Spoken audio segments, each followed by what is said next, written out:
নমস্কার বন্ধুরা, new gardening চ্যানেলে তোমাদের সকলকে স্বাগত জানাই। আজকে আমরা যে বিষয়টা নিয়ে আলোচনা করব সেটা হচ্ছে শীতকালীন জবা গাছের পরিচর্যা। এই জবা গাছ শীতকালে কিভাবে আমরা পরিচর্যা করব সেই বিষয়ে আজকে আমরা জানব। তো প্রথমেই বলে রাখি যে জবা গাছে এই শীতকালে ফুলের সংখ্যা কমে আসে। এই ফুলের অনেক বন্ধুদের প্রশ্ন থাকে যে জবা গাছ ফুলের সংখ্যা কমে আসছে, পাতা ঝরে যাচ্ছে এবং কিছু ফাঙ্গাল অ্যাটাক হচ্ছে। তো বন্ধুরা, ভয়ের কিছু নেই।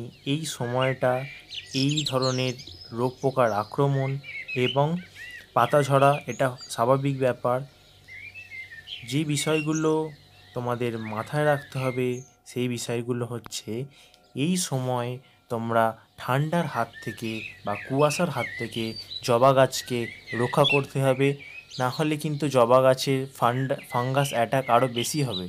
তো যেখানে জবা গাছে যে বিষয়গুলো তোমাদের মাথায় রাখতে হবে সেই বিষয়টা হচ্ছে, এই সময় ফাঙ্গাসের যেহেতু অ্যাটাক বেশি হয়, এই সময় জবা গাছে প্রতি 15 দিন অন্তর 1 চামচ নিম অয়েল 1 লিটার জলে মিশিয়ে প্রতি 15 দিন অন্তর জবা গাছে তোমাকে স্প্রে করতে হবে।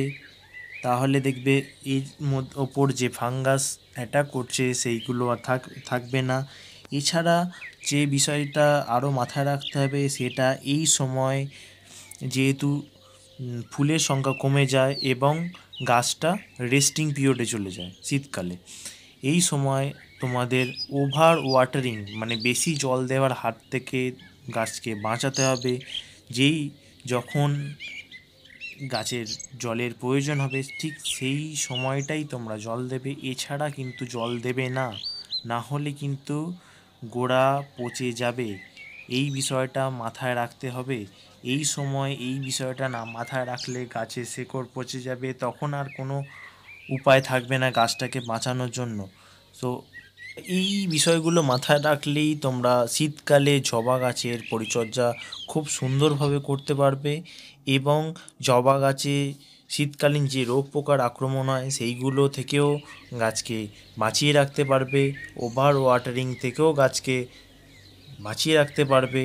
এবং যেটা মেন বিষয় সেটা হচ্ছে, বিষয়টা হচ্ছে এই সময় তোমরা কোনো সার প্রয়োগ করবে না। কারণ এই সময় যদি তোমরা কোনো সার প্রয়োগ করো তাহলে, যেহেতু গাছটা রেস্টিং পিরিয়ডে আছে, এই সময় যদি গাছে পাতার সংখ্যা বেশি হয়, যত পাতার সংখ্যা বেশি হবে গাছে ফাঙ্গাস এবং পোকার আক্রমণ বাড়বে। সো বন্ধুরা, এই ফাঙ্গাস এবং পোকার আক্রমণ থেকে বাঁচার জন্য এই সময়টা কোনো সারের প্রয়োগ করবে না।